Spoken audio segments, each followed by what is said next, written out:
ஏசாயா 44:2 உன்னை உண்டாக்கினவரும் தாயின் கர்ப்பத்தில் உன்னை உருவாக்கினவரும் உனக்கு துணை செய்கிறவருமாகிய கர்த்தர் சொல்லுகிறதாவது, என் தாசனாகிய யாக்கோபே, நான் தெரிந்து கொண்ட யெசுரனே, பயப்படாதே. கையை தட்டி கர்த்தரை மகிமைப்படுத்துவோம்.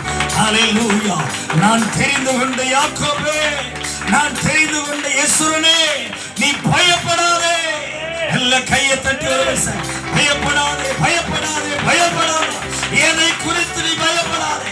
உன் வாழ்க்கையில நடக்கிற காரியங்களை குறித்து, உன்னுடைய ஜீவியத்தில், உன்னுடைய சரீரத்தில் வருகிற மாற்றங்களை குறித்து, உன்னுடைய சிந்தையில வருகிற மாற்றங்களை குறித்து, உன்னுடைய எண்ணத்தில் வர்ற கிரியைகளை குறித்து, நீ உனக்கு இருக்கிற சூழ்நிலை குறித்து எல்லாரும் நீ பயப்படாதே. பக்கத்துல பார்த்து சொல்லுங்க, நீங்க பயப்படாதே. ஆமென். ஆண்டவர் சொல்லும்போது, யெசுரனே, நான் தெரிந்து கொண்ட யெசுரனே. யாக்கோபை குறித்து நாம் பார்க்கும் பொழுது அவனுக்கு இஸ்ரவேல் என்று மறுபெயர் உண்டு என்று பார்க்கிறோம். ஆனா இங்கே ஏசாயா தீர்க்கதரிசன புத்தகத்திலே வாசிக்கும் பொழுது இங்கே இன்னொரு பெயர் கொடுக்கப்பட்டிருக்கிறது. என்ன பெயர்? அதுதான் யெசுரன். சொல்லுங்க ஹல்லேலூயா. யெசுரன் சொல்லுங்க ஹல்லேலூயா. பக்கத்துல கையை பிடிச்சு சொல்லுங்க, நீங்க தான் அந்த யெசுரன். உங்களை பார்த்து தான் சொல்றாரு, பயப்படாதீங்க.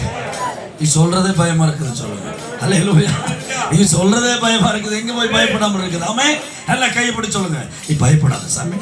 உன் எதிர்காலத்தை குறித்து பயப்படாத. உன் தேவைகளை குறித்து பயப்படாத.